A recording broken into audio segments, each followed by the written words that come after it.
not so bad. It's not so bad.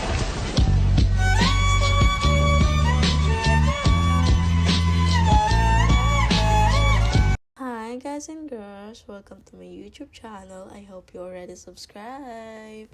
And if hindi pa, mag-subscribe na. Thank you. Salamat. So for today's plan, we are going to the bush. Bush. Mag-hike tayo. Since mainit, sasamantalahin natin ang panahon. Though, last night, umulan. So, expected natin na medyo basa ang ating daraanan. At hindi naman masyado mahaba ang biyahe. Kaya tara na. Kita nyo ba ang nakikita ko? Ang mga windmills, napakaganda. Gusto ko sana pumunta dyan, kaso medyo malayo at sa kapila tayo pupunta.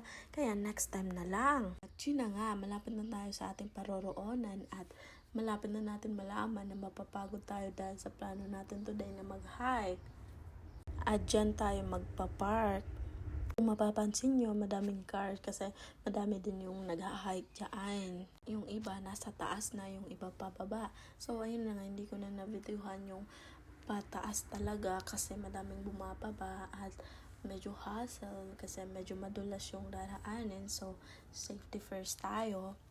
Eto na, hinihingal na ang person. Iisipin ko na lang na tamang desisyon to. Tamang desisyon na mag-hike today. Bale, nakita ko tong silver fern. Ang ganda niya kasi yung green and then like silver. Yung sa kabila. Inulit-ulit ko talaga. Green, silver. Green, silver.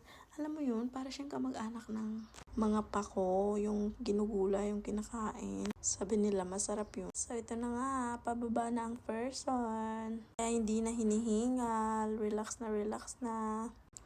Pa-smile pa yan. Tapos, tatalikod naman yan. Lakad-lakad naman. Lala ko noon, nung nasa island pa kami. Pumunta kami ng bundok. Nanguha kami ng talbos ng kamote, tsaka yung as in yung kamote talaga, tapos yung talbos ng kamoting kahoy. Tapos umuulan noon, pababa na kami. And medyo malakas yung ulan. Tapos dahan-dahan ako noon kasi nga madula. Tapos yung nahawakan kong kahoy, hindi ko napansin, may ahas pala doon. Ang laki.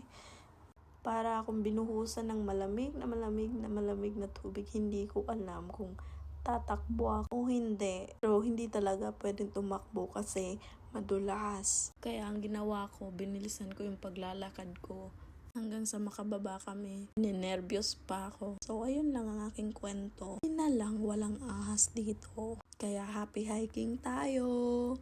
Tamang desisyon to. Nga pala guys, mag-subscribe na kayo. Comment, like nyo na din. And i-share nyo na para masaya tayong lahat. Thank you. Salamat. Ayan pala yung photo nung nakapaba na. Napakaganda mo. Again, please watch, like, and subscribe to my YouTube channel. Thank you.